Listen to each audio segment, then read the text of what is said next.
Hello everyone, जय माता दी। Welcome in ABC chemistry world. और आज हम केमिस्ट्री में सॉलिड स्टेट को कंटिन्यू करेंगे। ये हमारी सॉलिड स्टेट की तीसरी वीडियो है भाई, जिसके अंदर हम देखिए कौन कौन सा टॉपिक कवर करेंगे। सबसे पहले पढ़ेंगे स्टेट्स ऑफ मैटर, कि मैटर की कितनी स्टेट है, specially what is matter. Second point solid state, solid state की कैरेक्टरिस्टिक्स पढ़ेंगे। टाइप्स ऑफ सॉलिड, सॉलिड के कितने टाइप्स, ठीक है। उसके बाद types of crystalline solid, solid में क्रिस्टलाइन सॉलिड के कितने टाइप्स हैं। Then about tetrahedral and octahedral void. उसके बाद हम पढ़ेंगे भाई रेडियस रेशियो। इन टॉपिक्स को हम इस वीडियो में कवर करेंगे, ठीक है भाई। तो चलिए स्टार्ट करते हैं। सबसे पहले आपके लिए क्वेश्चन है, व्हाट इज मैटर।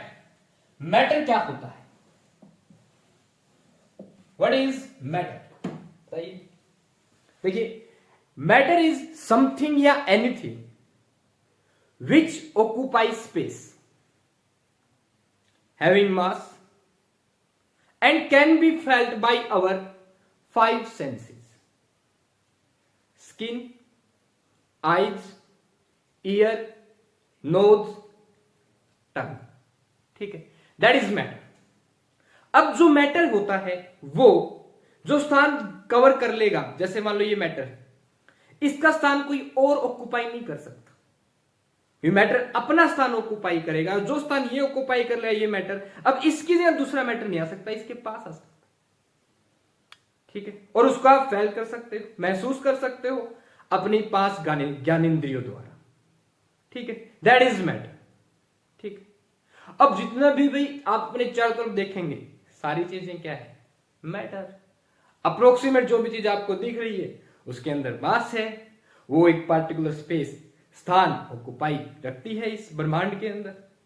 तो चारों तरफ जो भी आपको दिख रहा है that is what, matter. Now ये जो मैटर होता है इसकी कितनी स्टेट्स होती है, किन अवस्थाओं में मैटर पाया जाता है, ठीक है। ये देखिए भाई, जनरली जो हमारे डिस्कशन की स्टेट्स हैं, जो हमारे सिलेबस के अंदर है, वो मेनली 3 स्टेट्स ऑफ मैटर है, जिनमें हमारी पहली स्टेट है solid state, second state is liquid and third one is gaseous state of matter, ठीक है। इनमें भाई जो सॉलिड होता है, मैटर की वो फॉर्म होती है जो डेफिनेट शेप रखती है और डेफिनेट क्या रखती है, वॉल्यूम। हम सॉलिड को डिफाइन करेंगे ऐसे, the state of matter which have definite shape. जो आपका फर्स्ट पॉइंट है भाई, उसमें क्या है, डेफिनेट शेप है मैटर की, definite shape and definite volume. That state of matter is known as solid state. Second is liquid state. आपकी liquid state matter की वो फॉर्म होती है, the state of matter define करने का तरीका कॉमन है सभी के लिए, कैसे, the state of matter further which have definite volume, जो liquid होती है, नंबर 2 पे भी डिफाइन करेंगे इसको, which have definite volume, liquid का वॉल्यूम क्या होता है, definite, but do not have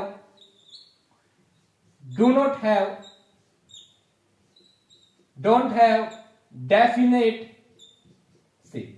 shape definite नहीं होती लिक्विड की, मतलब आप लिक्विड को जिस वेसल में डालेंगे लिक्विड उसी की शेप ले लेगा। That is liquid state of matter.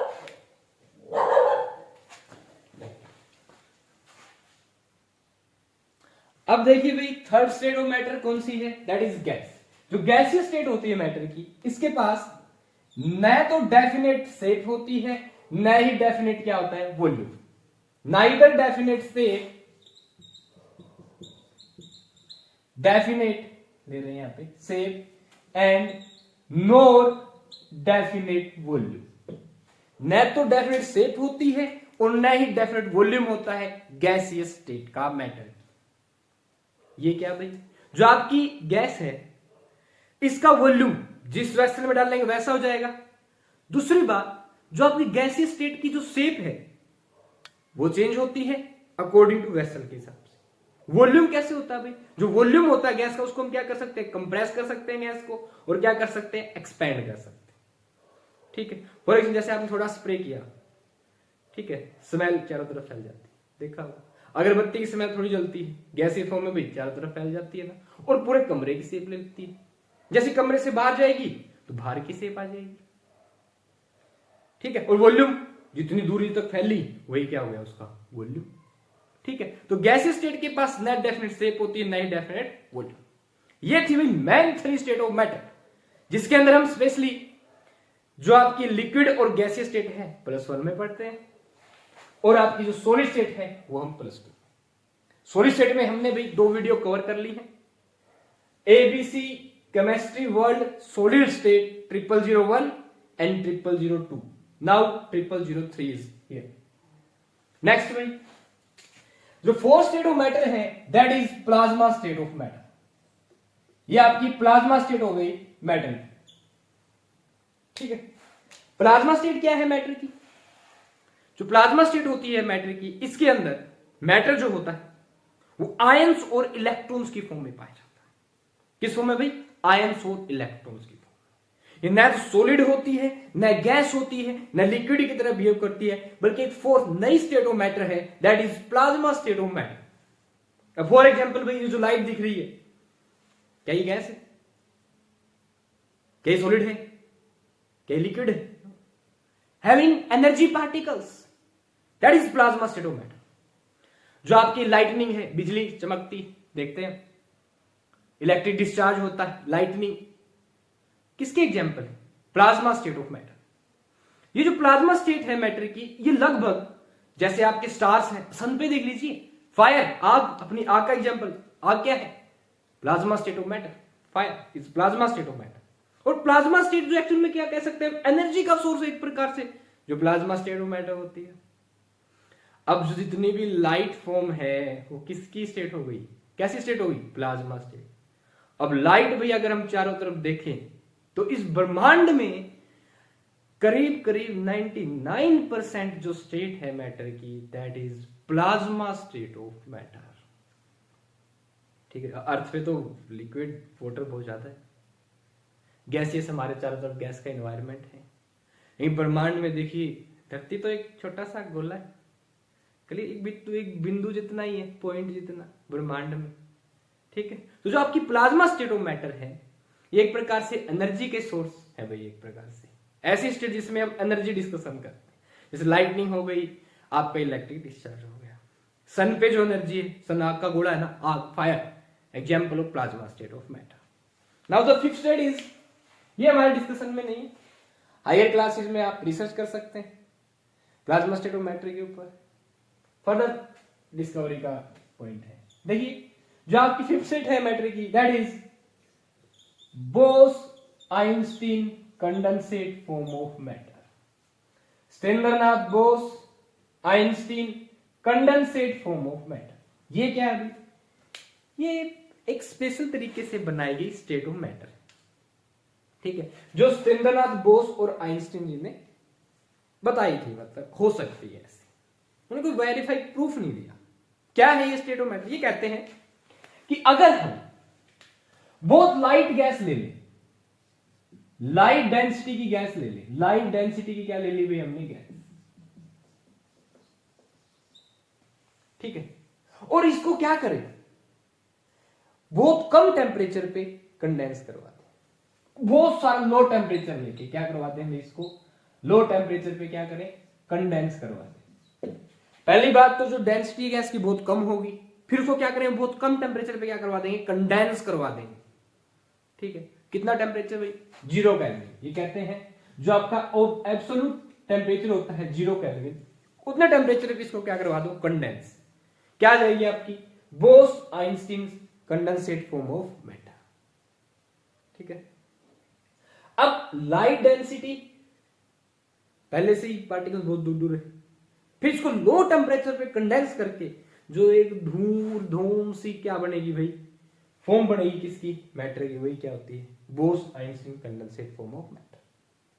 ठीक है, हालांकि उन्होंने तैयार करके नहीं बताया, उन्होंने एक आइडिया दिया था अपना जो भी है इस चीज को लेके, बाद में उसका प्रैक्टिकल सिग्निफिकेंस भी बताया गया। और आज के टाइम पे तो भाई केवल ये 5 स्टेट ऑफ मैटर नहीं है, ये हमारी कॉमन डिस्कशन की बात है। जनरली इससे भी बहुत ज्यादा और भी फॉर्म्स ऑफ मैटर जो आपकी अलग अलग टेम्परेचर और प्रेशर के हिसाब से स्टेट्स ऑफ मैटर बनती हैं। ठीक है, हम केवल डिस्कस करेंगे अभी भाई 5 जो मैं आपको बता चुका।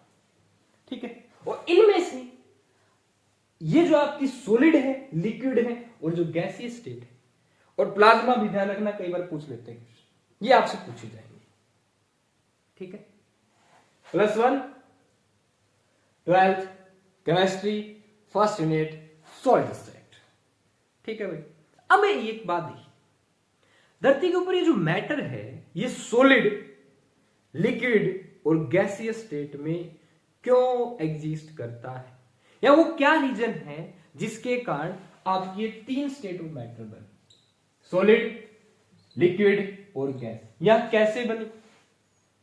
इसके लिए भी 2 मेन इंपॉर्टेंट फैक्टर हैं जो जिम्मेदार हैं कि कोई भी मैटर क्यों सॉलिड फॉर्म में एग्जिस्ट करता है, क्यों लिक्विड फॉर्म में एग्जिस्ट करता है, क्यों गैसीय स्टेट में एग्जिस्ट करता है। ठीक है, वो 2 फैक्टर हैं भाई। Number 1 is intermolecular force of attraction. क्या, intermolecular force of attraction, that is IMFA,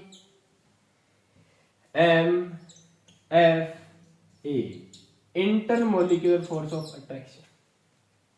And second is thermal energy. क्या है भाई सेकंड, थर्मल एनर्जी।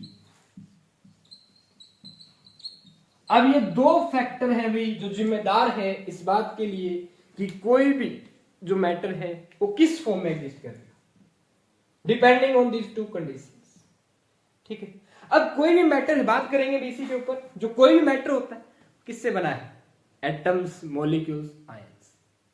ठीक है, इनके बीच जो फोर्स ऑफ अट्रैक्शन है, खिंचाव है, आकर्षण, उसे हम क्या कहते हैं, intermolecular force of attraction. Atoms के बीच, आयंस के बीच, मॉलिक्यूल्स के बीच। अब ये इंटरमोलिक्यूलर फोर्स ऑफ अट्रैक्शन जितना ज्यादा होगा उतने मॉलिक्यूल्स क्या रहेंगे, पास पास। अगर जितने मॉलिक्यूल पास पास रहेंगे उतना ही जो मैटर है वो कैसी स्टेट ले लेगा, सॉलिड स्टेट। यानी कि जो आपका सॉलिड होता है इसके अंदर डेफिनेट वॉल्यूम और डेफिनेट शेप क्यों होती है, क्योंकि इसके अंदर जो मॉलिक्यूलर फोर्स ऑफ अट्रैक्शन है वो बहुत ज्यादा होता है, और मॉलिक्यूलर फोर्स ऑफ अट्रैक्शन ज्यादा होने के कारण ये मॉलिक्यूल्स अपनी पोजीशन चेंज नहीं कर पाते। जहां मॉलिक्यूल रहेगा वहीं पे क्या हो जाएगा, फिक्स हो जाएगा। इसी कारण जो सॉलिड के अंदर एटम्स, आयंस और मॉलिक्यूल होते हैं वो अपनी जगह चेंज नहीं करते हैं, चाहे आप कितना ही फोर्स लगा लीजिए। वैसे ज्यादा ही फोर्स लगाएंगे ठीक है, वो क्या ब्रेक हो जाएगा सॉलिड, वो अलग बात है। पार्टिकल्स के बीच डिस्टेंस क्या रहती है अभी, फिक्स। और जितना ज्यादा इंटरमोलिक्यूलर फोर्स ऑफ अट्रैक्शन होगा पार्टिकल उतने पास पास रहेंगे, पार्टिकल मूव नहीं कर पाएंगे। और यही रीजन है कि सॉलिड की जो शेप होती है वो क्या होती है, डेफिनेट, और हेंस वॉल्यूम भी क्या होता है सॉलिड का, डेफिनेट। क्योंकि देख लीजिए पार्टिकल से एक स्थान से दूसरे स्थान पे जाएंगे नहीं, मूव ही नहीं करेंगे। हाँ, अपनी जगह ऑसिलेट कर सकते हैं पर क्या नहीं करेंगे, मूव नहीं करेंगे। जहां पे है वहीं पे अपनी पोजीशन क्या रखेंगे, फिक्स। जो पार्टिकल्स की पोजीशंस होती है वो क्या होती है, फिक्स होती है। ठीक है भाई, किसके अंदर होता है ऐसा, strong intermolecular force of attraction होता है किसके अंदर, solid state of matter.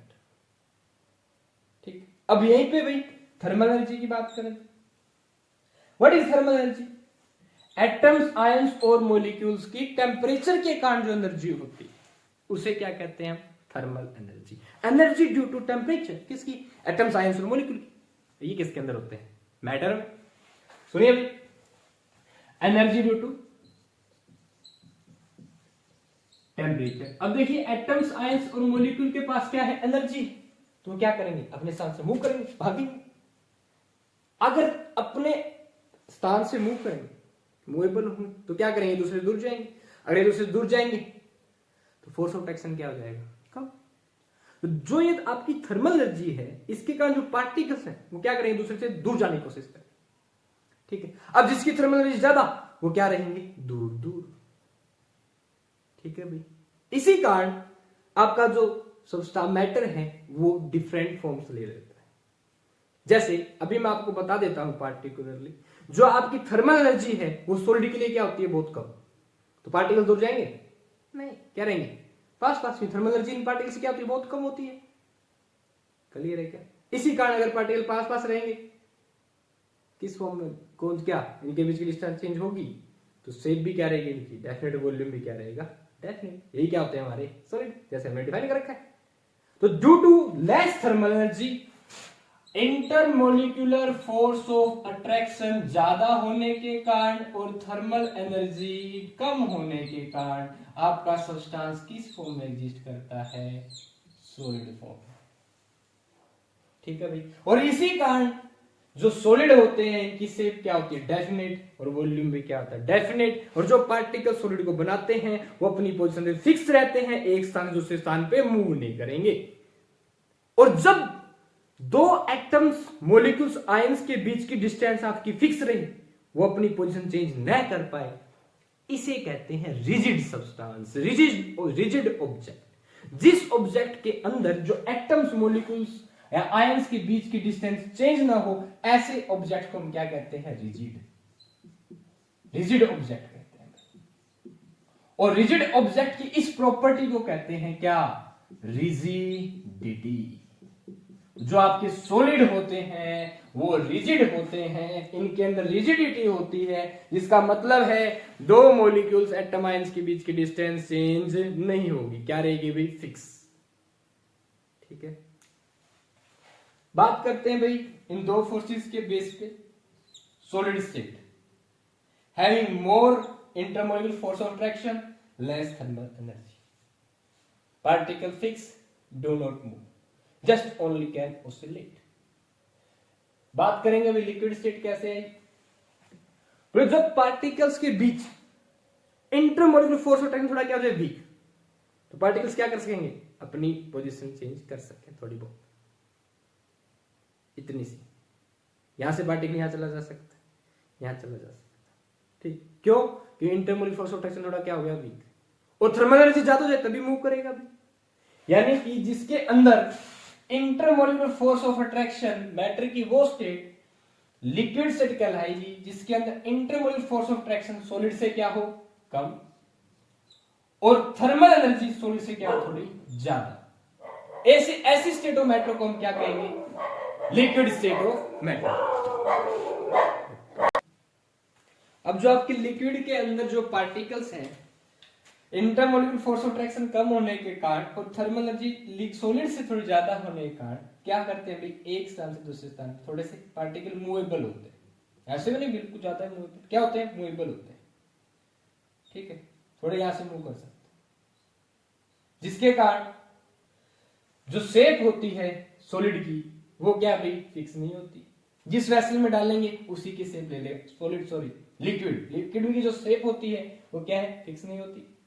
But volume, इनको आप ठीक है भी थोड़ा मूव कर गया, वॉल्यूम क्या रहेगा, फिक्स।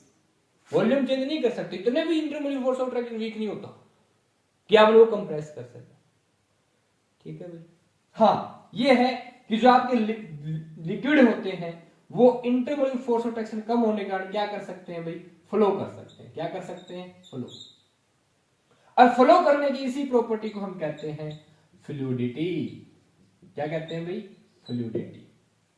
तो आपकी जो लिक्विड है वो कम फोर्स होने के कारण, वो थर्मल एनर्जी सॉलिड से थोड़ी ज्यादा होने के कारण क्या कर सकते हैं, फ्लो कर सकते हैं। Hence known as what, fluid. इसलिए हम इनको, लिक्विड्स को क्या कहते हैं भाई, फ्लूइड भी कहते हैं, ध्यान रखिए। नेक्स्ट है भाई हमारे पास गैसीय स्टेट। अब गैसीय स्टेट में क्या होगा, पार्टिकल्स बहुत दूर दूर होते हैं, जी चाहे अपनी मर्जी से जा सकते हैं, आ सकते हैं। कौन, किसके अंदर, गैसीय स्टेट में। इंटरमोलिक्यूलर फोर्स ऑफ अट्रैक्शन क्या होता है, सबसे कम, बहुत कम। पार्टिकल्स क्या रहेंगे, गैस के दूर दूर। इसका मतलब कोई फोर्स ऑफ अट्रैक्शन नहीं। इसका मतलब एक और देखिए, पहली, अगर फोर्स ऑफ अट्रैक्शन क्या है, बहुत ही कम है, तो पार्टिकल्स अपनी मनमर्जी के मालिक है, जहां जाए वहां जाए। क्लियर है क्या भाई? Second factor thermal energy. Thermal energy gases molecule जो गैसेस स्टेट उनकी क्या होगी, ज्यादा। अगर थर्मल एनर्जी ज्यादा हो और इंटरमोलिकुलर फोर्स ऑफ अट्रैक्शन बहुत कम हो, तो आपका जो मैटर किस फॉर्म में एग्जिस्ट करेगा, गैसेस। अब ध्यान से देखिए, हमारे चारों तरफ मैटर के पार्टिकल्स अपनी खुद की नेचर रखते हैं भाई, जिसके कारण उनकी थर्मल एनर्जी उनकी नेचर के हिसाब से क्या, किसी में ज्यादा किसी में कम। कुछ पार्टिकल्स के अंदर थर्मल एनर्जी ज्यादा होगी, गैसीय स्टेट गेन कर लेंगे। इंटरमोलिकुलर फोर्स ऑफ अट्रैक्शन क्या होगा, कम, थर्मल एनर्जी ज्यादा, गैसीय state. Intermolecular force of attraction ज्यादा, थर्मल एनर्जी बहुत कम, सॉलिड स्टेट। बीच की थर्मल एनर्जी, बीच का इंटरमोलिकुलर फोर्स ऑफ अट्रैक्शन, दोनों कौन सी स्टेट ले लेंगे, लिक्विड स्टेट। तो ये दो फैक्टर थे भाई जो जिम्मेदार है इस चीज के लिए कि कोई मैटर जो है वो सॉलिड स्टेट में रहे, लिक्विड में रहे या गैसीय स्टेट में रहे। ठीक है। अब जो आपकी गैसीय स्टेट गैस होती है, जैसे आपकी hydrogen, oxygen, nitrogen, air mixture है गैसेस का, ये क्या फ्लो करती हैं, बताइए। पार्टिकल्स ही फ्लो करते हैं, इसको तो लिक्विड ज्यादा खुद ही जाएगी गैस, छोड़ के देख लीजिए गैस, आप तुरंत एक स्थान से दूसरे स्थान पे मूव कर जाएगी। समझ में आ रहा है, समझ रहे हो क्या? That is what gaseous state of matter. ठीक है। हाँ, अगर पार्टिकल फ्लो करते हैं, ये भगवान जी सॉरी फॉर द डिस्टर्बेंस। अब गैसियस स्टेट में पार्टिकल क्या करते हैं, फ्लो करते हैं। क्या करते हैं, फ्लो। अब फ्लो करने की इसी प्रॉपर्टी को क्या कहते हैं, फ्लूइडिटी। और जिसके अंदर फ्लूइडिटी की प्रॉपर्टी उन्हें क्या कहेंगे, फ्लूइड। क्लियर? तो आपके जो गैसेज होती है वो भी क्या होती है भाई, फ्लूइड। यानी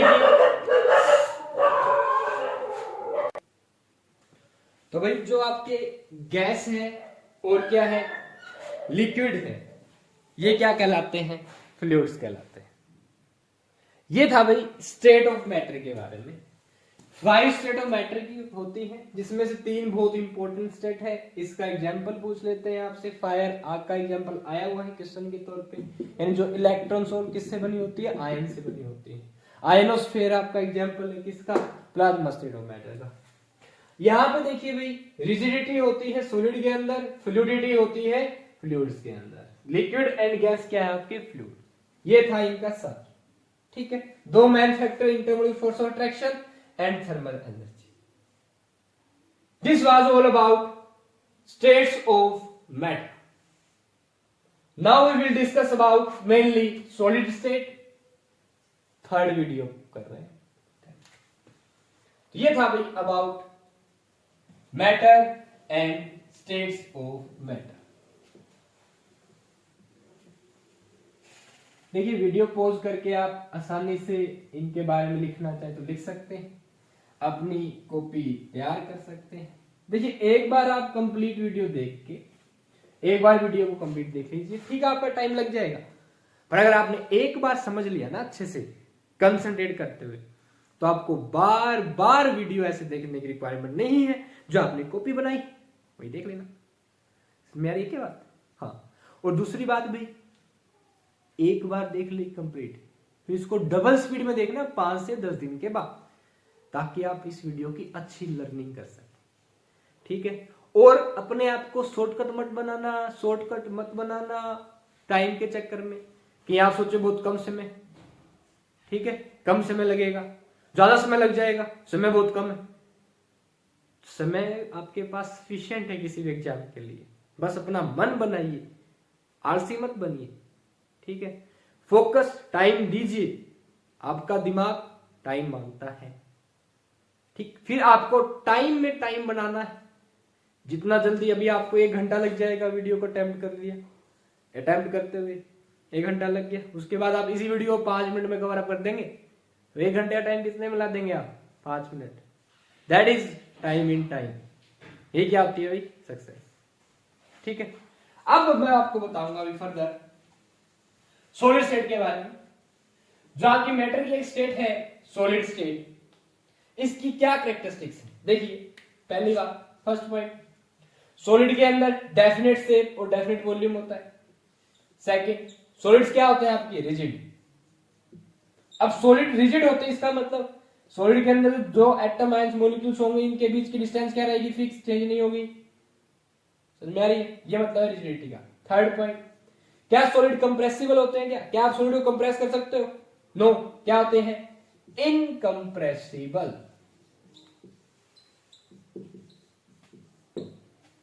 ठीक है भाई, ये कैरेक्टरिस्टिक्स है किसकी? सॉलिड। सिंपल सी बात। इंटरमोलिकुलर फॉस्फोटेक्शन क्या होता है? बहुत ज्यादा। थर्मल एनर्जी क्या होती है? कम। This was about solid. Now how many types of there of solid? There are mainly two types of solid. First is crystalline solid. Second is amorphous solid. This classification of solid is on the basis of arrangement of constituting particles. ठीक है भाई, long range order है, short range order. Definite and regular arrangement of constituting particles is found in crystalline solid, whereas in amorphous solid irregular and indefinite arrangement of constituted particle is present. ठीक, ये हम पहली video में complete कर चुके हैं। उसके बाद भाई पहले हमने मैटर किया, मैटर में सॉलिड स्टेट को पकड़ा। अब सॉलिड स्टेट में किसको? क्रिस्टलाइन सॉलिड और अमोर्फस सॉलिड को। अब पकड़ेंगे किसको भाई? क्रिस्टलाइन सॉलिड को। पकड़ लिया? बढ़िया। Apple, A for Apple, C for crystalline solid. अब जो आपका क्रिस्टलाइन सॉलिड है भाई, इसको हमने फर्दर क्लासिफाई कर रखा है 4 पार्ट्स में। यानी कि जो क्रिस्टलाइन सॉलिड होता है कितने प्रकार का था? 4, 1 2 3 4। अब हम पढ़ेंगे भाई about types of crystalline solid. देखिए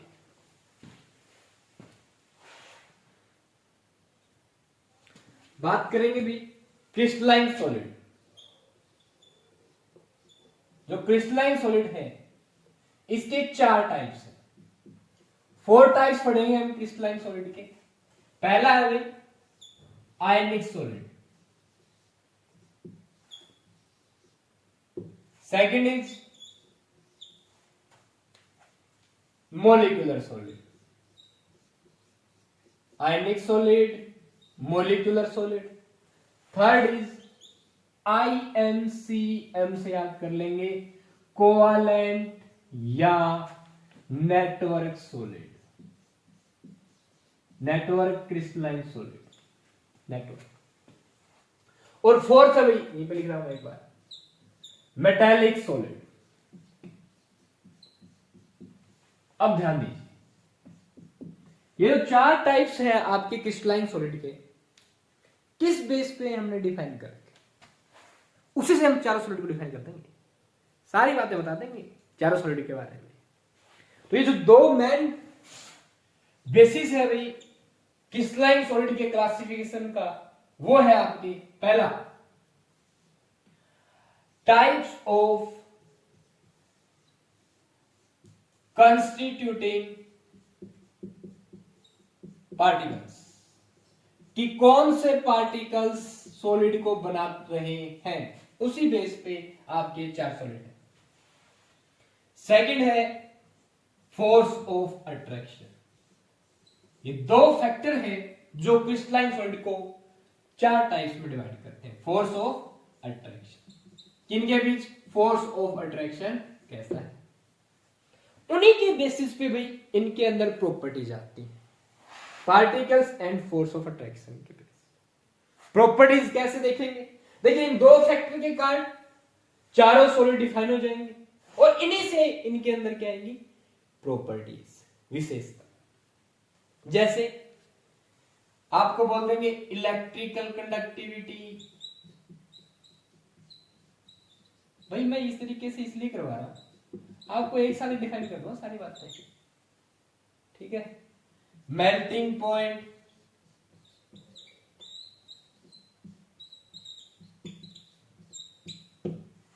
नेचर, नेचर कैसी है? ये 3 कैरेक्टरिस्टिक्स प्रॉपर्टीज पढ़ लेंगे। 2 इनके क्या है मेन पॉइंट, 5 खूबियां आयनिक सॉलिड की, 5 मॉलिक्यूलर सॉलिड की, 5 विशेषताएं कोवेलेंट की, 5 किसी मेटेलिक सॉलिड की। छठे पॉइंट में क्या पढ़ लेंगे इनके एग्जांपल। एक कॉमन तरीके से याद कीजिए चीजों को समझते हुए, अगर आप अंडरस्टैंडिंग से डील करेंगे काफी बेहतरीन तरीके से समझ पाएंगे। नाम से निकाल दो भाई, नाम में क्या लिख रखा है आयनिक सॉलिड, मतलब पहला फैक्टर क्लियर हो गया। आयनिक सॉलिड के अंदर कंस्टिट्यूएंट पार्टिकल क्या होने चाहिए, सिंपल, क्या आयंस। किसके अंदर, पहले पॉइंट की डिस्कशन कर रहे हैं आयनिक सॉलिड के बारे में, क्या आयंस क्या होंगे, कंस्टिट्यूटिंग पार्टिकल्स। अब आयंस के बीच कैसा फोर्स ऑफ अट्रैक्शन होता है, positive charge negative charge, physics की पहली यूनिट इलेक्ट्रोस्टैटिक, चार्ज के बीच फोर्स ऑफ अट्रैक्शन इलेक्ट्रोस्टैटिक में पढ़ते हैं कूलॉम्स लॉ, यानी कौन सा, electrostatic force of attraction. That is force of attraction कौन सा होता है आयनिक सॉलिड में, electrostatic force of attraction, force of attraction. ठीक है, नेक्स्ट इलेक्ट्रिकल कंडक्टिविटी, बात करेंगे भाई इलेक्ट्रिकल कंडक्टिविटी की।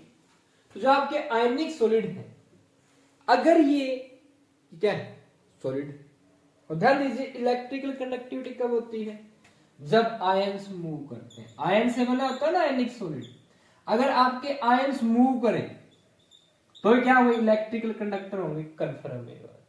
अब अगर ये सॉलिड स्टेट में है, भाई 2 स्टेट है सॉलिड और लिक्विड, आयंस कब मूव करेंगे आपके, कौन सी स्टेट में मूव करेंगे आयन, सॉलिड स्टेट में है अगर, तो आयंस क्या मूव नहीं करेंगे। अगर मैं आयनिक सॉलिड को किस में डाल दूं, किसी सॉल्वेंट में डाल दूं, तो आयंस आपका जो सॉलिड है वो ब्रेक हो जाएगा किसमें, आयंस में, और फिर आयंस क्या करेंगे मूव। अगर आयंस मूव करेंगे तो क्या होगी भाई, इलेक्ट्रोलाइट की क्या होगी, कंडक्टिविटी होगी, यानी आपका जो आयनिक सॉलिड है क्या करेगा, कंडक्ट करेगा। यानी कि अगर ये सॉलिड स्टेट में ही है तो कंडक्टर नहीं होते, क्या होते हैं, इंसुलेटर। अगर आपने इनको सॉल्वेंट में डाल दिया, ठीक है, सॉल्यूशन बन जाता है इनका, तब आयंस के रूप में ब्रेक होने के कारण ये क्या करते हैं, कंडक्टिविटी शो करते हैं। जैसे कि भाई एग्जांपल के तौर पर बात करता हूं, NaCl है, किससे बना होगा, Na+Cl-, KCl है, लिथियम फ्लोराइड है, कैल्शियम फ्लोराइड है, ये क्या है भाई आयनिक सॉलिड है। अगर ये आयंस के रूप में ब्रेक हो जाते हैं, मूव करते हैं, तो इलेक्ट्रिकल कंडक्टर होंगे, अदरवाइज क्या होंगे, इंसुलेटर, प्लस ये माइनस। अब मेल्टिंग पॉइंट देखिए, सॉलिड फॉर्म में इलेक्ट्रोस्टैटिक फोर्स ऑफ अट्रैक्शन, सीधी सी बात है, मेल्टिंग पॉइंट क्या होगा, प्लस हाई मेल्टिंग पॉइंट। इनका मेल्टिंग पॉइंट क्या होता है भाई, हाई। अब ये नेचर कैसी होती है इनकी, इनकी जो फिजिकल नेचर की बात करेंगे, फिजिकली कैसे दिखते हैं। अब NaCl कैसा दिखता है आपका फिजिकली, बोलिए कैसा होता है, ब्रिटल, भंगूर होता है, दानेदार होता है ना, किसी के दानेदार नेचर को कहते हैं भंगूर, ब्रिटल नेचर, हार्ड होते ही है, हार्ड होता है। देखिए ना, नमक नमक नमक दिखाओ, नमक आपको देखिए, नमक नमक, ये है भी आपका नमक, देखो दानेदार फॉर्म में है नमक, किस फॉर्म में है, दानेदार फॉर्म में, दिख रहा है, दाने से दाने से दाने से, देख लो दानेदार फॉर्म में। ये है ब्रिटल नेचर, दिख रही है,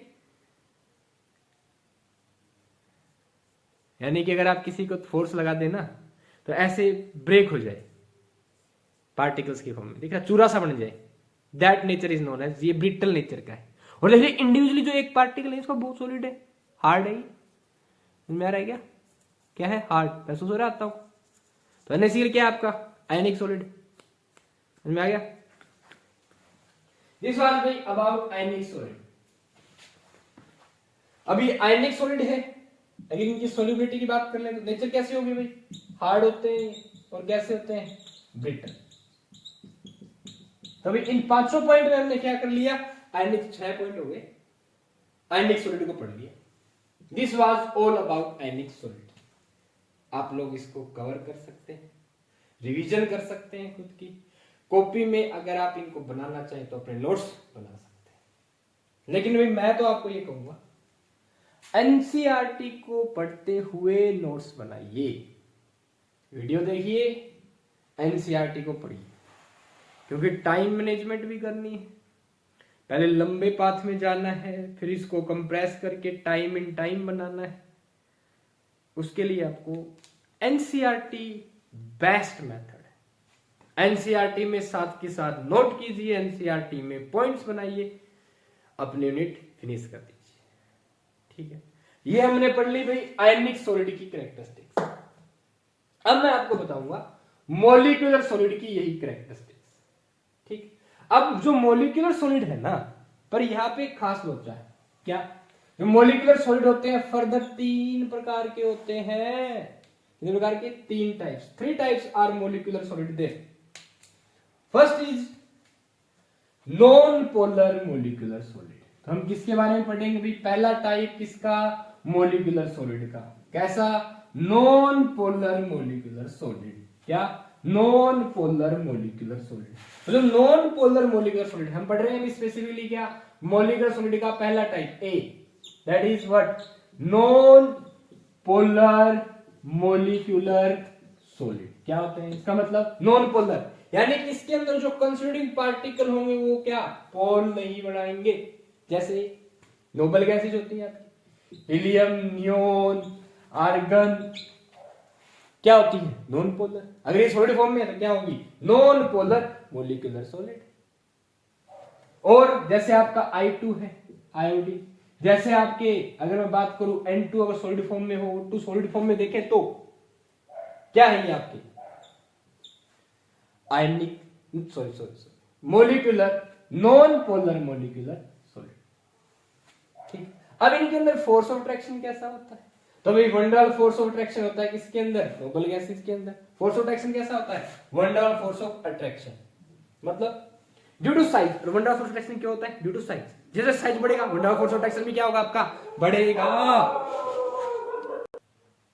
देखिए भाई, तो जो आपके नॉन पोलर मॉलिक्यूलर सॉलिड है, हीलियम, आज जो नोबल गैसेज हैं, आयोडीन है, इसका और देखें नॉन पोलर जिसके अंदर पोल नहीं बनते, यानी मतलब जिसमें यानी पॉजिटिव नेगेटिव चार्ज के बीच डिफरेंस नहीं है, कोई पोल नहीं बनता। जैसे आपका ओ खास CO2 क्या होती है? Non polar.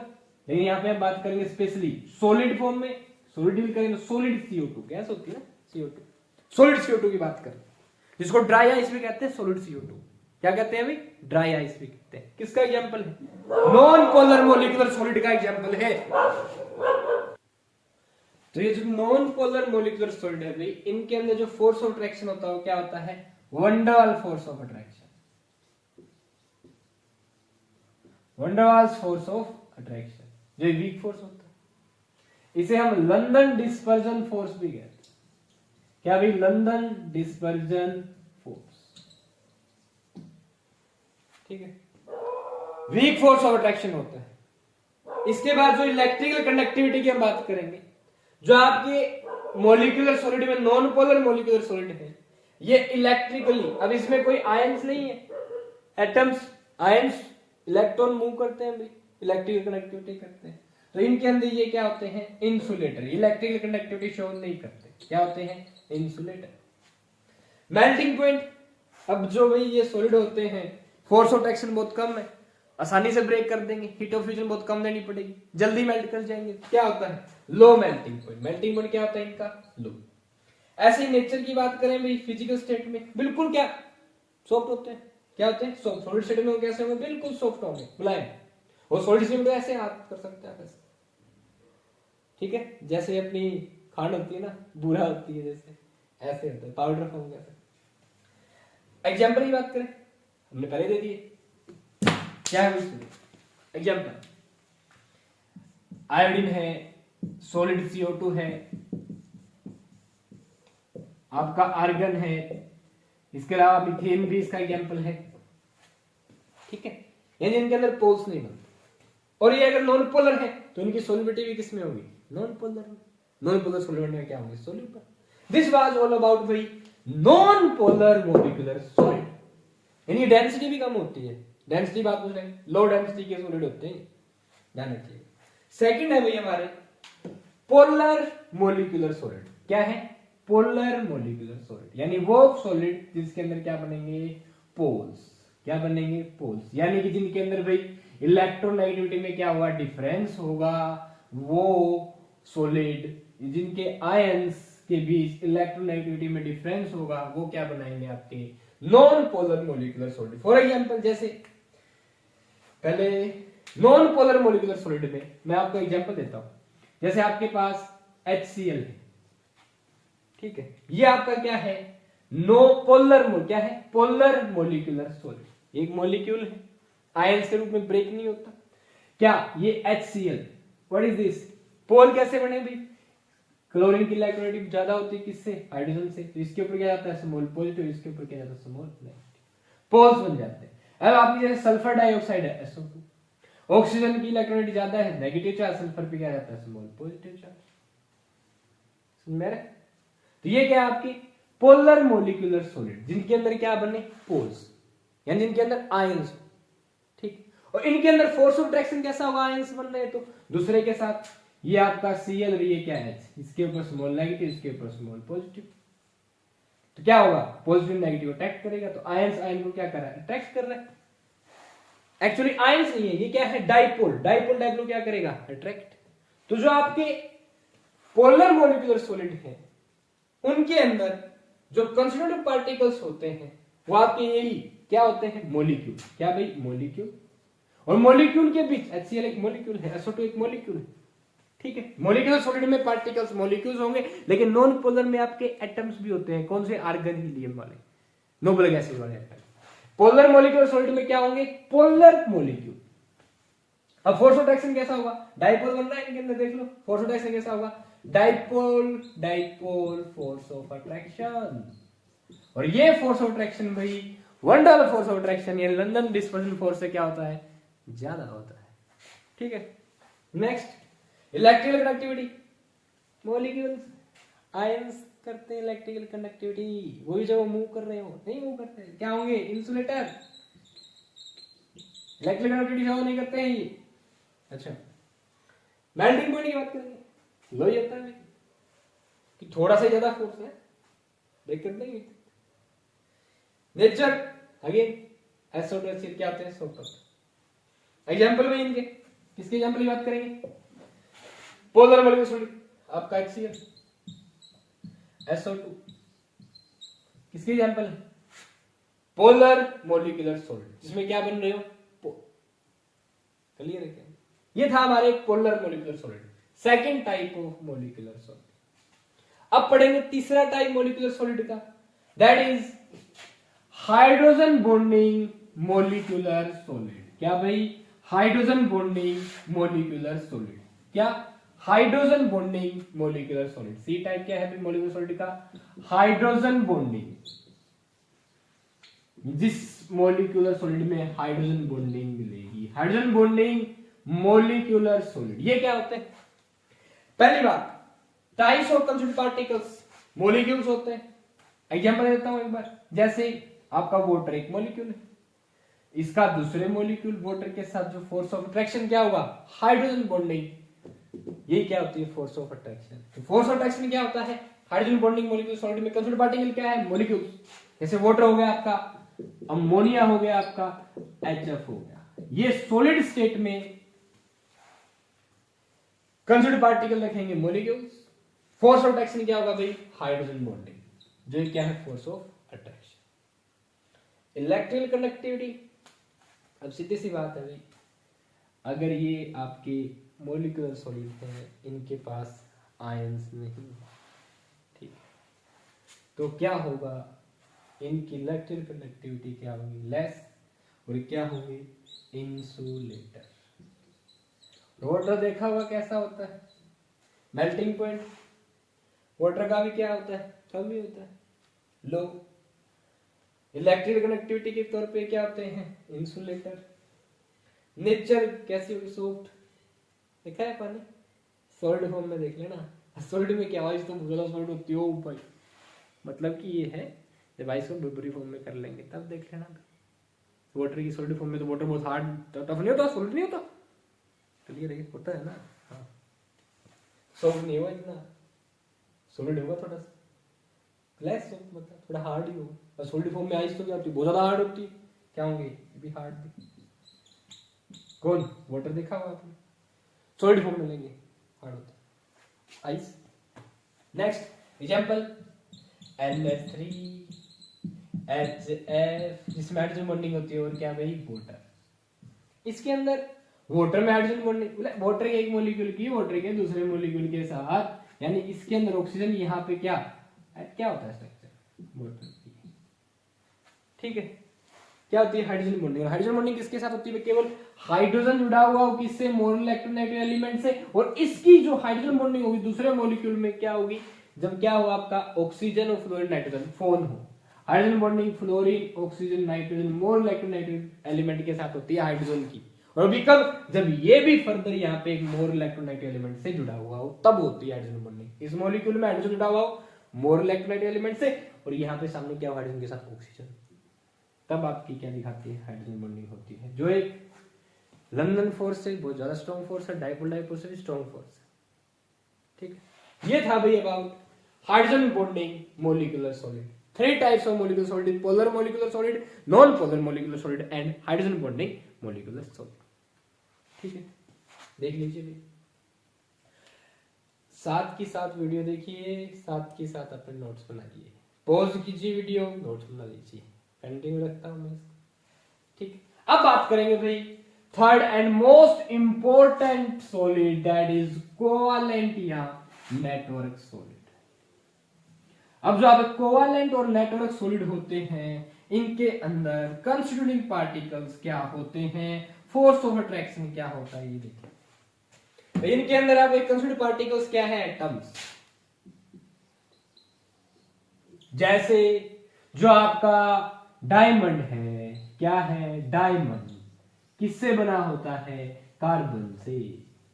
सिलिकॉन कार्बाइड है, किसका बना हुआ है, सिलिकॉन और कार्बाइड का। एल्यूमिनियम नाइट्राइड है, किसका बना हुआ है, एल्यूमिनियम और नाइट्रोजन का। ये आपके हैं कोवैलेंट सॉलिड। इनके अंदर कंस्टिट्यूटिंग पार्टिकल एटम्स होंगे आपके, और इनके अंदर फोर्स ऑफ अट्रैक्शन होता है, नाम में ही है भाई, दैट इज कोवैलेंट बॉन्ड।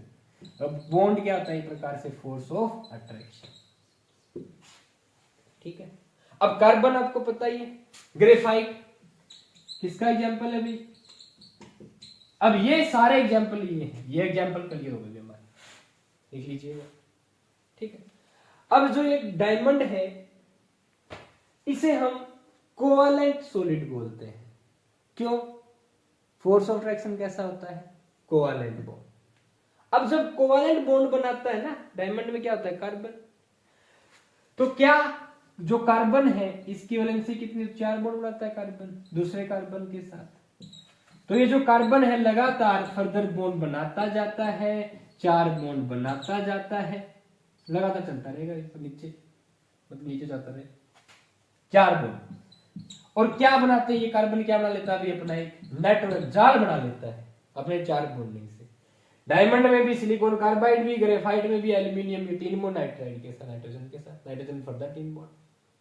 तो क्या बन जाता है आपका, नेटवर्क बन जाता है इस सॉलिड का। इसलिए हम कोवैलेंट सॉलिड को having atoms as constituting particle, covalent bond as force of attraction and forming network, that's why this solid is also known as what, network solid.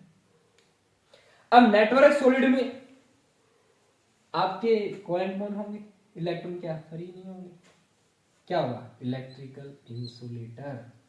Insulator होते हैं भैया, बैड कंडक्टर ऑफ इलेक्ट्रिसिटी होते हैं। Diamond तो कभी होता है नहीं इलेक्ट्रिकल कंडक्टर। मेल्टिंग पॉइंट की बात करें, जो आपका मेल्टिंग पॉइंट होता है नेटवर्क सॉलिड, सोच के देखिए भी, कोवैलेंट बॉन्ड है, स्ट्रॉन्ग फोर्स ऑफ अट्रैक्शन होता है, ब्रेक करने के लिए क्या करनी पड़ेगी, लार्ज अमाउंट में देनी पड़ेगी। अब तो मेल्टिंग पॉइंट क्या होता है कोवैलेंट सॉलिड का, ज्यादा, कितना, बहुत ज्यादा होता है। मतलब आपके अगर हम माइनिंग सॉलिड से कंपेयर करें ना, तो डायमंड का, सिलिकॉन कार्बाइड, जो आपके जो कोवैलेंट सॉलिड है, इनसे भी मेल्टिंग पॉइंट क्या होता है भाई, ज्यादा।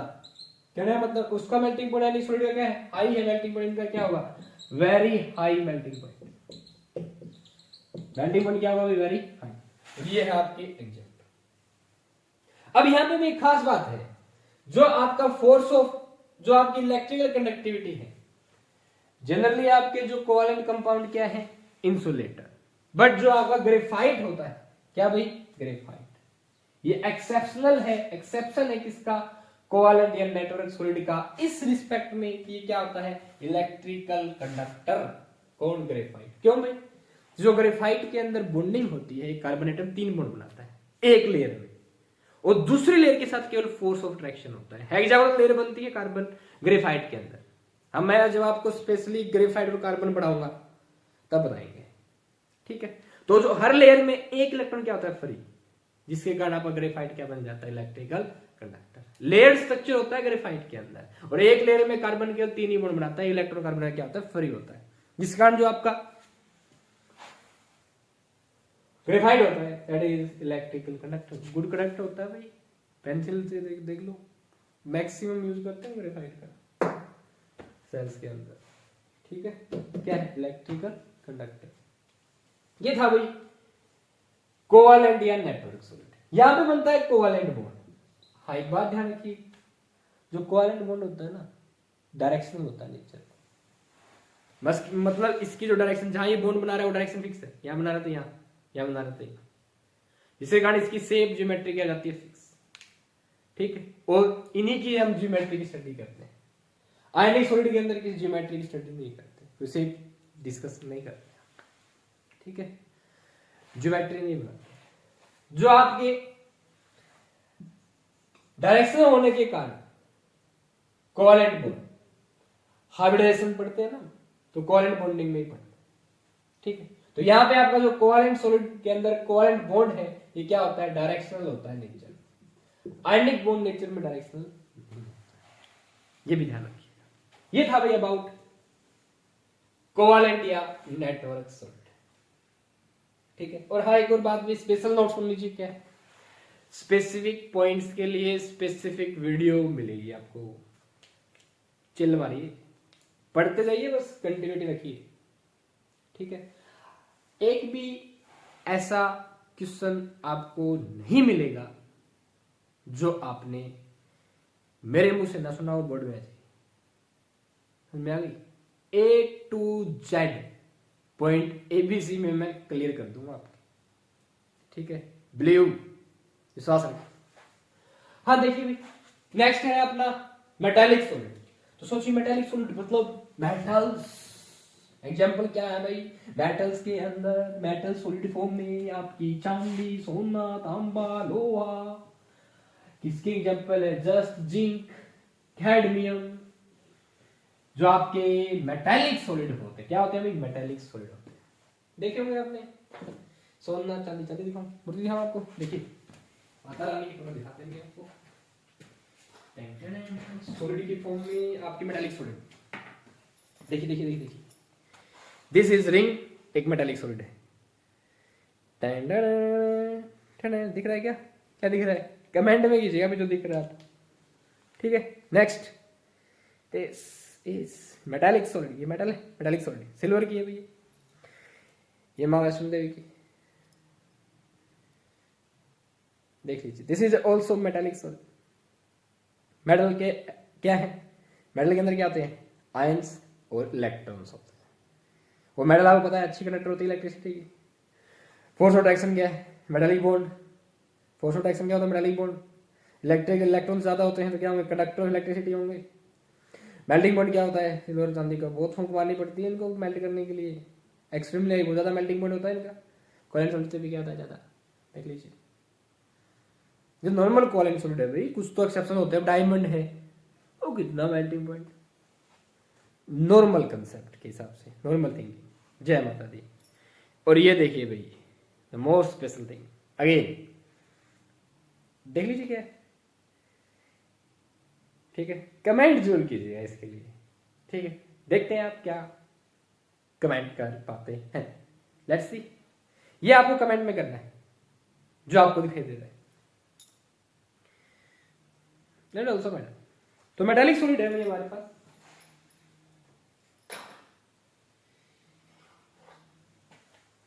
चलिए मेटालिक सॉलिड, टिंग टिंग टिंग टिंग टिंग, ओ भाई ओ हो मोटी हो गई अगली,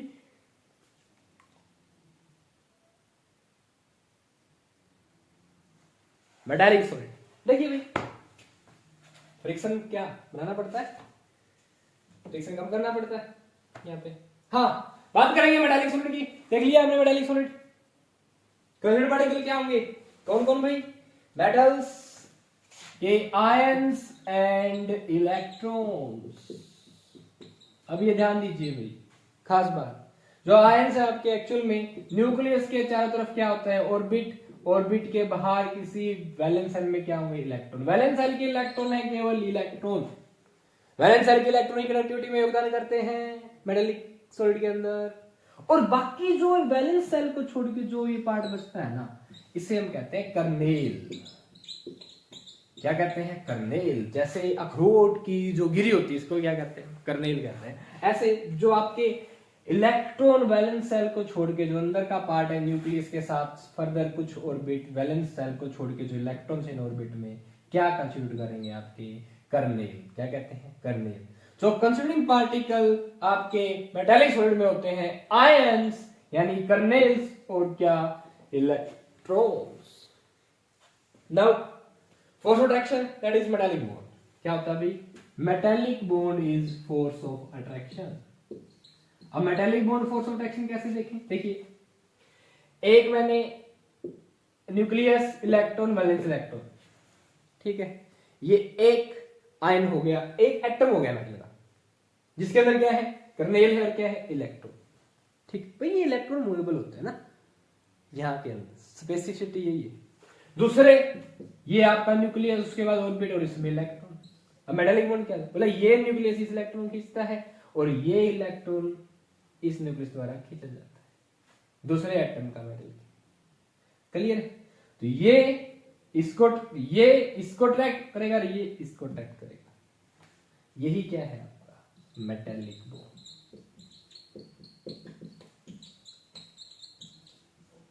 इसी अट्रैक्शन को क्या कहते हैं, मेटालिक बॉन्ड। ये न्यूक्लियस दूसरे लूज वैलेंस इलेक्ट्रॉन को खींचेगा अपनी तरफ, दूसरे एटम पास आएगा, ये इसके पास जाएगा, इसके न्यूक्लियस से कर, तो क्या होगा, फोर्स ऑफ अट्रैक्शन, एटम्स के आएंगे पास।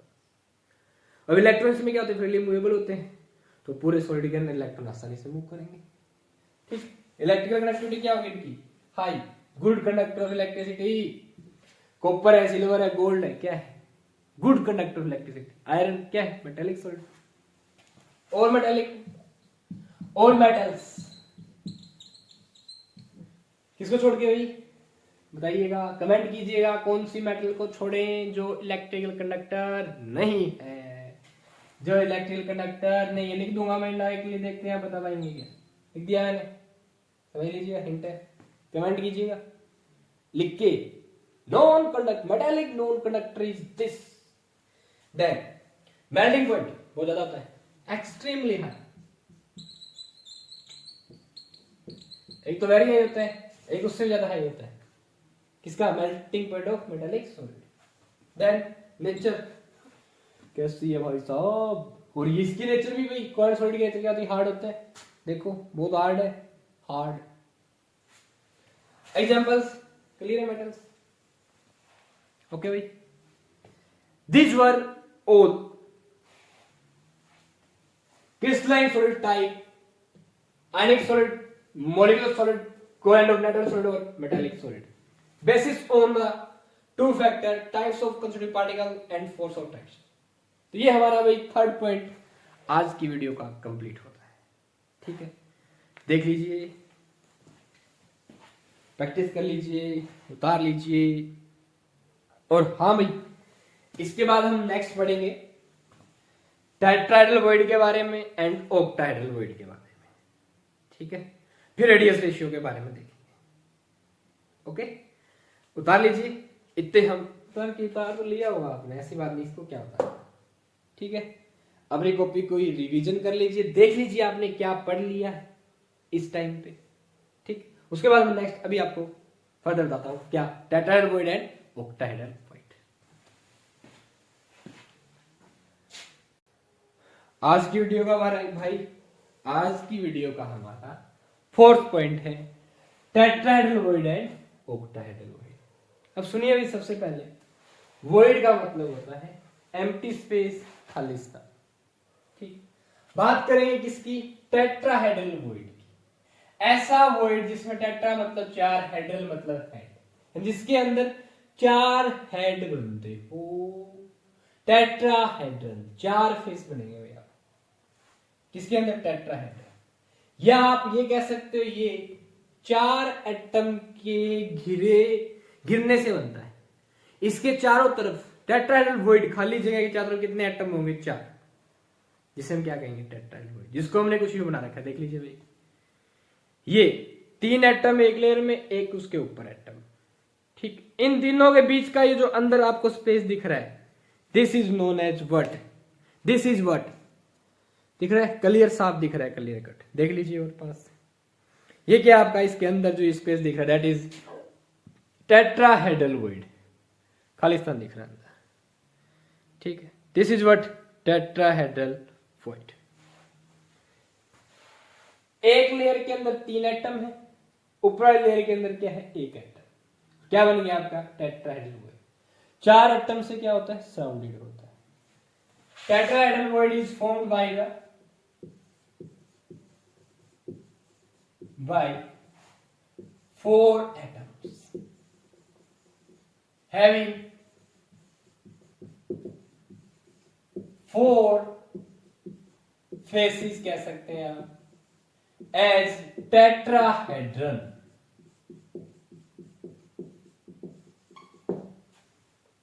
अब बात करेंगे भाई यहीं पे ऑक्टाहेड्रल वॉइड क्या होता है। ऐसा वॉइड जिसके अंदर ऑक्टा मतलब आठ, हेड्रन मतलब हेड बनते हो, यानी जिसके अंदर आठ हेड बनते हो।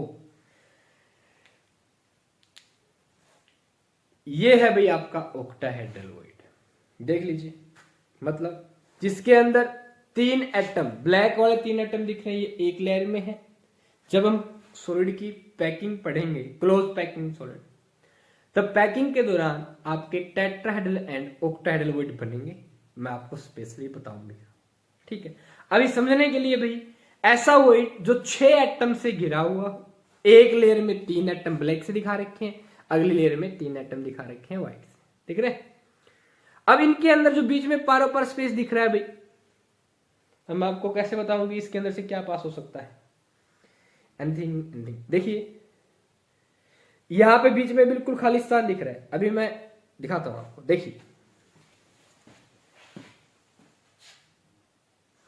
देखिए भाई, ये है आपका ऑक्टाहेड्रल वॉइड जो एक लेयर में 3 एटम और अनदर 3 एटम से घिरा हुआ है, ठीक है। इसके अंदर का जो वॉइड है, ये आपका माचिस की सिंक है, देखिए क्या क्रॉस कर पा रही है, हाँ, इसका मतलब बीच में ये जो जगह है, ये क्या है आपका, दिख रहा है, आर पार जा बढ़ ये चला, यहाँ पे क्या है, वैकेंट स्पेस, 6 एटम से घिरा हुआ है ये, ठीक है। और इसके करीब आपके 8 फेस बनते हैं, इसलिए हम इसको कहते हैं ऑक्टाहेड्रल वॉइड। 6 एटम से घिरा हुआ है, पर इस वॉइड से कितने फेस बनते हैं भाई, 8 फेसेस। कितने फेसेज होते हैं, 8 फेस, इसलिए इसको क्या कहते हैं, ऑक्टाहेड्रल वॉइड। वहीं पे जो टेट्राहेड्रल वॉइड है 4 एटम से घिरा हुआ है, ऑक्टाहेड्रल वॉइड होता है कितने एटम से घिरा हुआ होता है, 6 एटम से घिरा हुआ, 3 लेयर, 3 एटम एक लेयर में, 3 एटम एक लेयर में होते हैं। इसके अंदर 3 एटम एक लेयर में और 1 एटम दूसरी लेयर में होता है, ठीक है। अब हम बात करेंगे भाई फर्दर, जो ऑक्टाहेड्रल वॉइड है, पहला पॉइंट, फॉर्म्ड बाय 6 एटम से बना होता है, ठीक है। हैविंग 4 फेसेस की बजाय क्या भाई, 8 फेसेस, इसके अंदर 8 फेसेस होते हैं, ठीक है। 8 फेसेस रखता है, और ये क्या बनाता है, ऑक्टाहेड्रल। क्या बनाता है भाई, ऑक्टाहेड्रल। इसको आप ऐसे समझ सकते हैं जैसे कि, एक सेकेंड, जैसे समझने के लिए देखिए भाई, 1 2 3 4, हम जो एटम देखते हैं ना स्टडी के लिए, आपको ऐसे लगेगा जैसे कि 4 एटम है ना, क्या भाई, 4 एटम एक साथ दिख रहे हो, क्या दिख रहे हो, 4 एटम एक साथ दिख रहे हैं, ऐसे देखते हैं। तो 4 एटम कहां मान के चलते हैं, 1 2 3 4, एक ही प्लेन में। 2 एटम कहां होते हैं, एक ऊपर प्लेन से और एक प्लेन के नीचे। जैसे प्लेन के ऊपर वाले से हम 4 फेस बनाएंगे, ऐसे नीचे बन जाएंगे। देखिए अगर मैं कह दूं यहाँ पे ये एटम, यहाँ पे क्या है, ये रह पाएगा, ये हो गया, चलो मान लिया यहाँ पे एक एटम है, तो क्या है, एक ये एटम और 2 ये कॉर्नर मिलके एक फेस बनाएंगे। कैसे? ऐसे।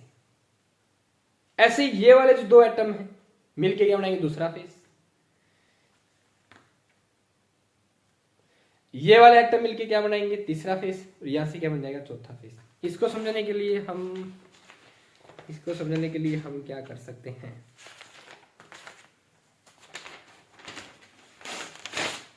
कुछ भी अंडरस्टैंड करना ही है तो हम कुछ भी समझ सकते हैं। देखिए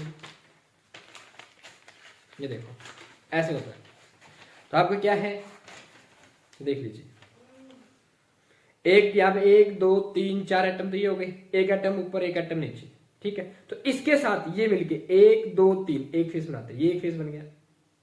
ऐसे इस तरह देखेंगे तो क्या बन गया, दूसरा फेस ऐसा बन जाता है, तीसरा फेस ये, चौथा फेस ये, 1 1 2 3 4।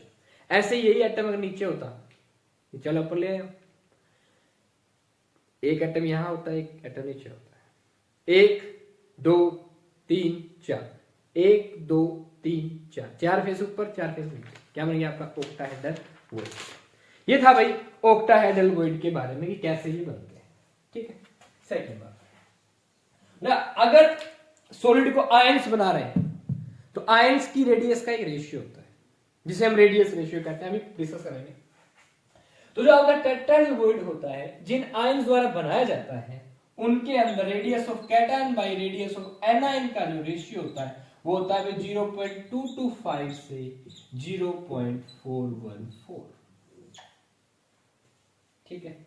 ये आपकी कैटायन की एनायन से वो क्या होती है, स्मॉलेस्ट रेडियस होती है, जिसका आपका टेट्राहेड्रल वॉइड बनेगा। This is smallest radius of tetrahedral void, ठीक है। कब तक टेट्राहेड्रल वॉइड रह सकता है, 0.414 तक। आपका कैटायन किस में रहेगा, टेट्राहेड्रल वॉइड में, यानी 0.413 तक रहेगा, कहां, टेट्राहेड्रल वॉइड में। तो radius ratio for tetrahedral void कितना होता है भाई, 0.225 से 0.414। आपका जो वॉइड यानी जो एटम सॉलिड के अंदर यूनिट सेल को बना रहे हैं उनकी कैटायन और एनायन, जो आयंस बना रहे हैं उनके कैटायन और एनायन का रेशियो अगर 0.225 से 0.414 है तो वो टेट्राहेड्रल वॉइड बनेगा। वहीं पे ऑक्टाहेड्रल के अंदर यही रेशियो होता है भाई, कहां से, 0.414 से 0.732 is the ratio of radius of cation to radius of anion का रेशियो ये होता है। यानी जो स्मॉलेस्ट रेडियस होगी आपके ऑक्टाहेड्रल वॉइड की जो बनेगी वो क्या होगी, कैटायन जो बनाएगा उस स्मॉलेस्ट कैटायन की रेडियस, सॉरी देखिए, कैटायन एनायन का रेशियो होता है रेडियस रेशियो, ऑक्टाहेड्रल वॉइड के लिए होता है 0.414 से 0.732, ठीक। अब जो आपका ऑक्टाहेड्रल वॉइड है, जो कैटायन बनाएगा उसकी रेडियस कम वाली कितनी होगी, 0.414 इंटू में r-1। मैक्सिमम रेडियस कहां तक हो सकती है कैटायन की, जो ऑक्टाहेड्रल वॉइड फॉर्म करेंगे, 0.731 r-, कहने का मतलब 0.732 चला जाएगा आगे, 0.7319 तक कह सकते हो।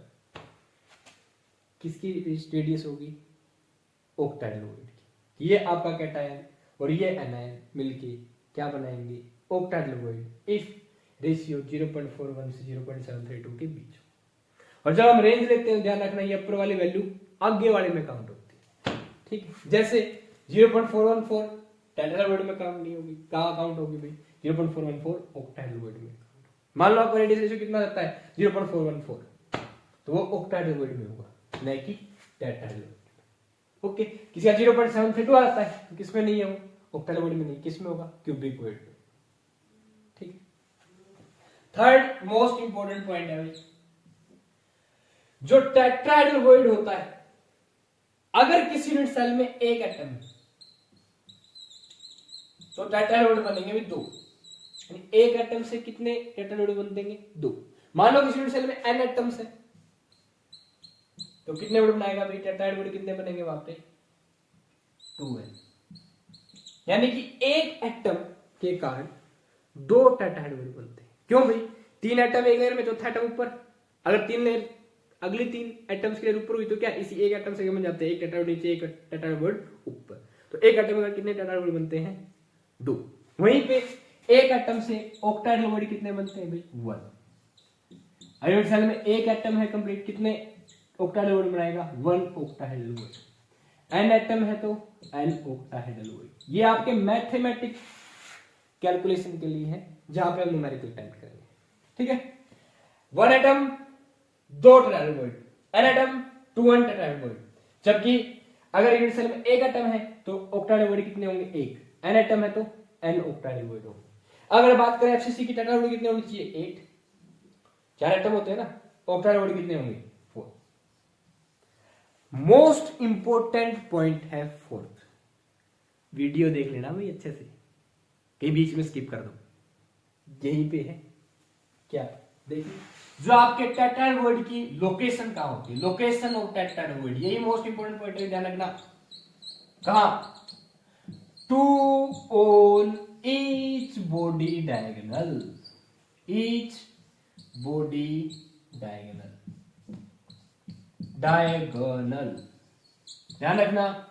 जो आपका लोकेशन में टेट्राहेड्रल होता है वो एक बॉडी डायगोनल पे 2 होते हैं, मतलब 4 बॉडी डायगोनल कितने हो जाएंगे, 8 टेट्राहेड्रल बॉडी।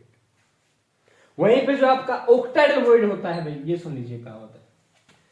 फर्स्ट एक ऑक्टाहेड्रल बॉडी बनता है, एक ऑक्टाहेड्रल बॉडी बनता है कहां पे, बॉडी सेंटर पे, बॉडी के सेंटर पे एक ऑक्टाहेड्रल बॉडी बनता है, ठीक है। 3 ऑक्टाहेड्रल बॉडी मिलते हैं हमें कहां से भाई, एज सेंटर, एज सेंटर पे होते हैं 3 ऑक्टाहेड्रल बॉडी, मतलब कंट्रीब्यूशन करके वो भी हमें पता है बॉडी सेंटर का कंट्रीब्यूशन कितना आता है, 1। तो ऑक्टाहेड्रल बॉडी एक बॉडी सेंटर से बन गया, ठीक है, एक यूनिट सेल के अंदर। ऐसे ही एज कितनी हो, 12। तो हर एज पे क्या है, हर एज के सेंटर पे क्या है, ऑक्टाहेड्रल बॉडी। पर हमें पता है एक एज डिवाइड होता है 4 यूनिट सेल में, तो ऑक्टाहेड्रल बॉडी भी कितने में डिवाइड हो जाता है, 4 में। तो ऑक्टाहेड्रल बॉडी का इस यूनिट सेल में कितना कंट्रीब्यूशन होगा, एक एज से 1/4, 12 से कितना हो जाएगा, 3। तो 3 ऑक्टाहेड्रल बॉडी कहां से बनेंगे, मिलेंगे आपको एज सेंटर से, और एक कहां मिलेगा, बॉडी सेंटर। तो ओवरऑल आप ये कहने का मतलब फेस हेड क्यूबिक में कितने टेट्राहेड्रल बॉडी होते हैं, कितने ऑक्टाहेड्रल बॉडी होते हैं, क्या टेट्राहेड्रल बॉडी कितने होते हैं, 8। क्लियर, जितने एटम्स उतने ऑक्टाहेड्रल बॉडी, जितने एटम्स डबल टेट्राहेड्रल बॉडी। ये ध्यान रखना, कहीं पे भी मिस्टेक हो जाती है, कई बार टेट्राहेड्रल बॉडी दिमाग में चढ़ जाता है ऑक्टाहेड्रल की, ठीक है। तो आप समझ लीजिएगा, ये टेट्राहेड्रल की खूबियां है, ये ऑक्टाहेड्रल की, ये कर लीजिए भी कंप्लीट। ये था about tetrahedral void and octahedral void, जहां पे हमने रेडियस ऑफ कैटायन और एनायन भी बता दी, ठीक है। This was all about tetrahedral void and octahedral void. इनकी लोकेशन जरूर ध्यान रखिएगा भैया। देखिए भाई, अब हमारा इस वीडियो का 5th point, that is radius ratio. क्या होता है रेडियस रेशियो? जो आपका सॉलिड है वो हम कहते हैं कि आयन से मिलकर बना हुआ है। किससे मिलकर बना हुआ है? आयन, जिसके अंदर क्या होगा, एक क्या होगा, कैटायन, एक क्या होगा, एनायन, ठीक है। हम आयंस हो, एटम्स हो, इनको क्या मानते हैं, स्फेरिकल। और स्फेयर के अंदर क्या होती है, रेडियस। तो इस कैटायन की क्या होगी, एक रेडियस होगी, रेडियस ऑफ कैटायन। ऐसे एनायन की भी क्या होगी, रेडियस ऑफ नेगेटिव एनायन, ठीक है। Ratio of radius of cation to radius of anion is known as what, radius ratio. इसे क्या कहते हैं भाई, radius ratio. Ratio of radius of cation to radius of anion is known as radius ratio. क्या significance होता है radius ratio का? Cation और एनायन की रेडियस का रेशियो हमें कोऑर्डिनेशन नंबर के बारे में जानकारी दे देता है, और मैन ये जानकारी देता है कि कौन सा वॉइड बनाएंगे इस रेडियस का कैटायन और इस रेडियस का एनायन मिलकर। अगर किसी सॉलिड के अंदर एक कैटायन एक एनायन है और उनका कुछ रेशियो है, वो एक पार्टिकुलर रेंज में आता है, तो आप ये पता कर लेंगे कौन से वॉइड में होंगे।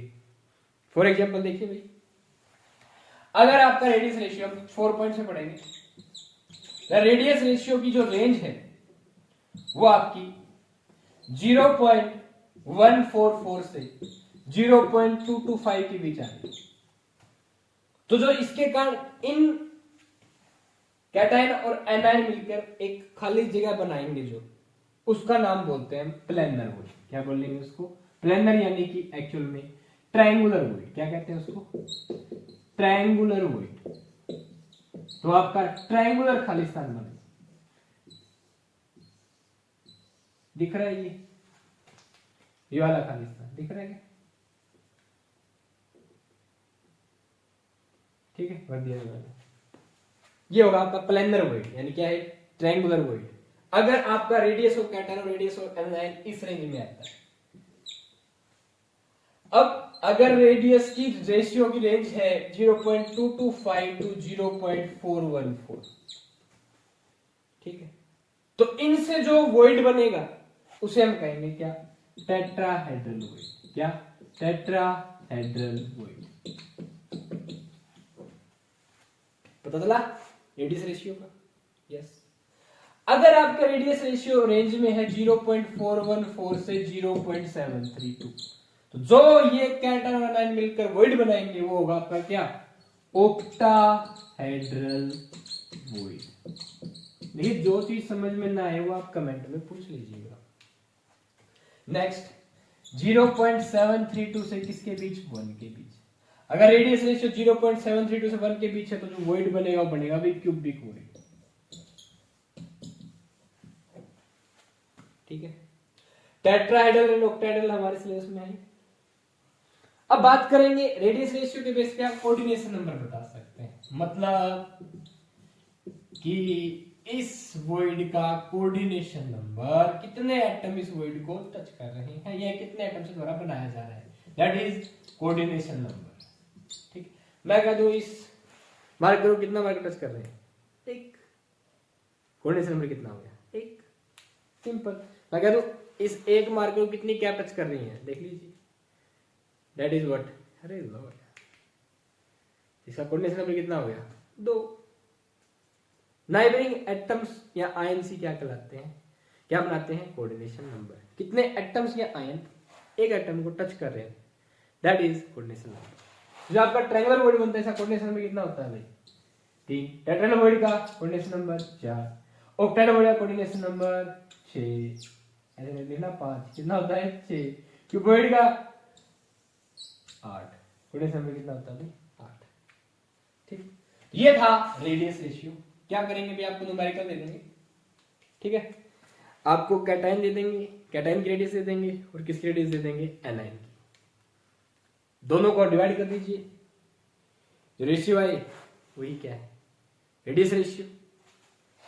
जिस रेंज में आता है उससे आप पता कर पाएंगे कौन सा वॉइड बनाएंगे कैटायन एनायन मिलकर।